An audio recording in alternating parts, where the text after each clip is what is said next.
हरियाणा में इस बार विधानसभा चुनाव की शुरुआत रुझानों में बड़ा उलटफेर देखने को मिल रहा है। पहले जहां कांग्रेस का बहुमत मिलता दिखाई दे रहा था, वहीं ईवीएम की गणना के बाद से सत्तारूढ़ भाजपा तेजी से बहुमत हासिल करती दिखाई दे रही है। बीजेपी को इस चुनाव में जहां अपनी साख बचाने की टेंशन है, तो वहीं कांग्रेस 10 साल बाद सत्ता में वापसी के सपने देख रही है। पंजाब से अलग होकर 1966 में हरियाणा का गठन हुआ और उसके बाद से राज्य में जाटों की सियासत बेहद प्रभावशाली रही है। बीते 58 साल के इतिहास की बात करें तो हरियाणा में 33 सालों तक जाट समुदाय के नेताओं ने राज किया है।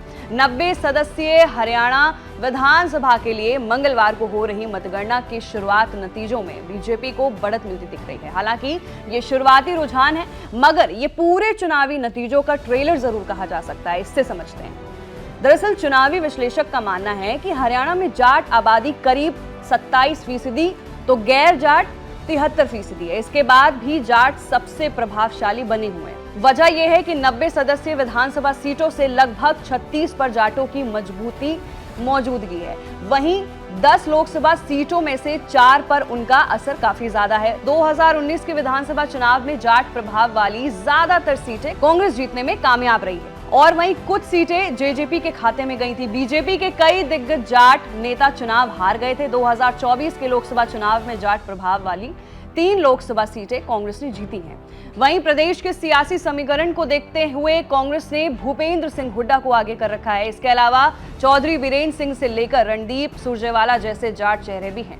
बीजेपी ने जाट वोटों को साधने के लिए जरूर किरण चौधरी को आगे किया है, लेकिन जाट बेल्ट में पार्टी को वोट हासिल करने के लिए कड़ी चुनौती का सामना करना पड़ रहा है। दरअसल बीजेपी के पास फिलहाल मजबूत और प्रभावशाली जाट चेहरा नहीं है। माना जा रहा है कि कारोबारियों और गैर जाट लोगों के बीच बीजेपी की यही रणनीति बेहद कारगर रही। वहीं कंगना का बयान भी क्या स्ट्रैटेजी थी?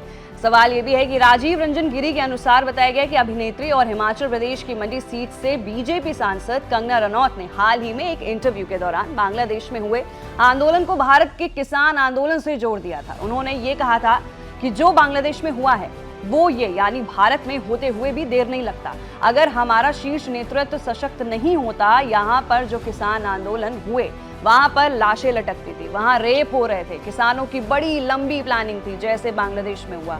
चीन, अमेरिका, इस तरह की विदेशी शक्तियां यहाँ काम कर रही हैं। इससे भी जाटों और किसानों में काफी नाराजगी थी। तो जो बांग्लादेश में हुआ ना, वो यहाँ होते हुए भी देर नहीं लगनी थी। अगर हमारे इतने शीर्ष नेतृत्व जो हमारे इतने सशक्त नहीं होते, यहाँ पे जो फार्मर्स प्रोटेस्ट हुए वहां पे लाशें लटकी थी, वहां पे रेप हो रहे थे, और जब वो किसानों के हितकारी बिल जो वापस लिए गए थे तो पूरा देश जो है वो चौंक गया था। और वो किसान आज भी वहां बैठे हुए, उन्होंने कभी सोचा ही नहीं ये बिल वापस होगा।